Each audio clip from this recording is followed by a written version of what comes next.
So a lot of my clients, when I was working with them, and once they've learned the proper voice projection techniques, and I realized that they're not really, some of them, they're not really using these techniques, or they are still holding themselves back in meetings, in presentations.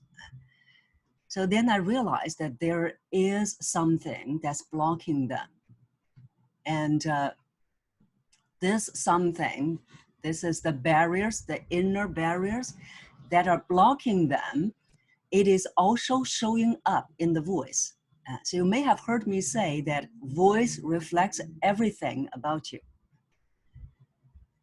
So that's where I started to realize not only that they need to learn the skills on voice projection, but also they need to learn how to release the hidden barriers that have been running their lives.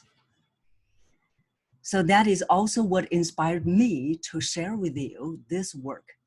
And this is not some technical work. This is something that when you're listening, maybe some of the things at the moment, it doesn't make sense to you.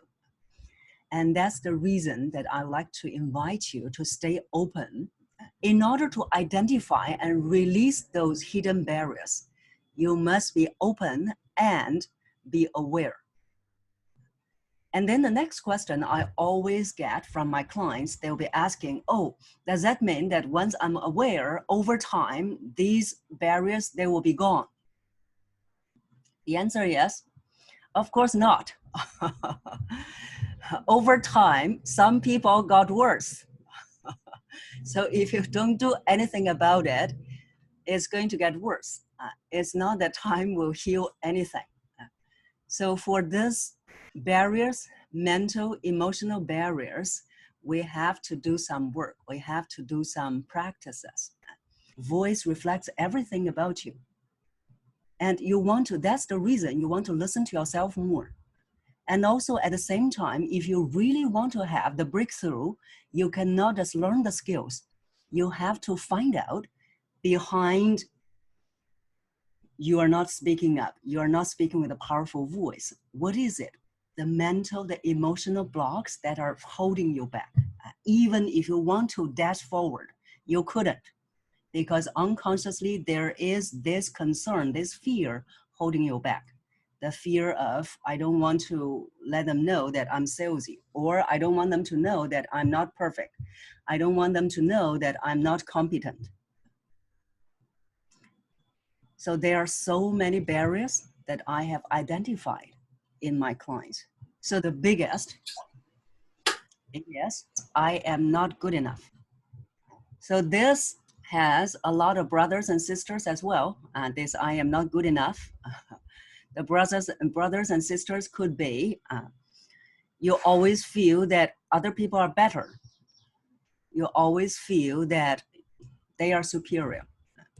Unconsciously, there is this inferiority.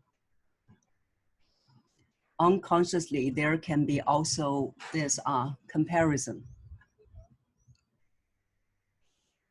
So when someone is holding this, I am not good enough, this mental, emotional barrier, when this person goes into a meeting, goes into any situation, what do you think the behavior pattern would be like?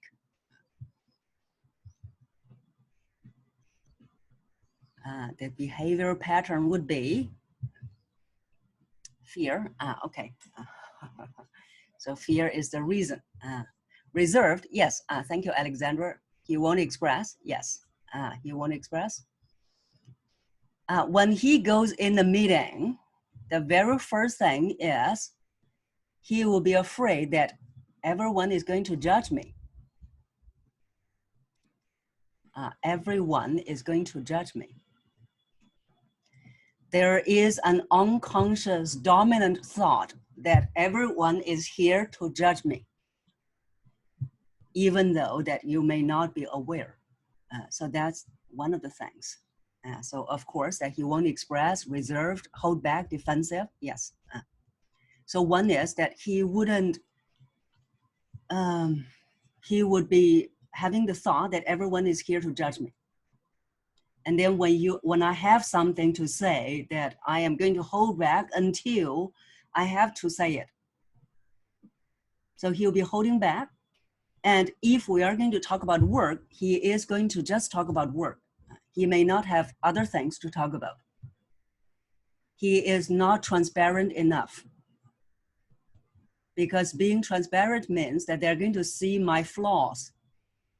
If they're going to see my flaws, they're going to think that I'm not competent. Even though consciously I know I am competent. I have been reaching the level I am today. I am competent. That's the thoughts. That's the conscious level. But unconscious level, it has been dominating every behavior you have.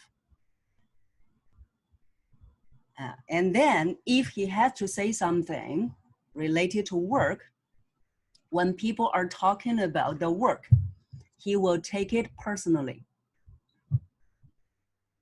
He is not going to think that you're just talking about the work. You're talking about me. You're talking about I am not competent. So then unconsciously, he's going to be defensive. He's going to argue with you. Now here we're using he, it can be she as well, he or she. And you see that when we are talking about speak with an authentic voice, I cannot just teach this client, oh, you need, these are the authentic voice techniques. Use it. He won't use it because he doesn't feel safe. He doesn't feel safe and secure to open up. So that's the other behavioral pattern, which is there is a lack of safety, security. He may be opening up to very close friends or someone he or she trusts. So more or less, we all have a little bit, I am not good enough, this complex. It's just which one is dominant at which stage of your life. So you see, that's why we're always human beings evolving. We are never a complete product. We're always work in progress. So that's the other thing. Don't blame yourself if you realize that, oh, I am still having this behavior. All the work I have done is wasted. No, it's not wasted. You're always evolving. And so that's I am not good enough barrier.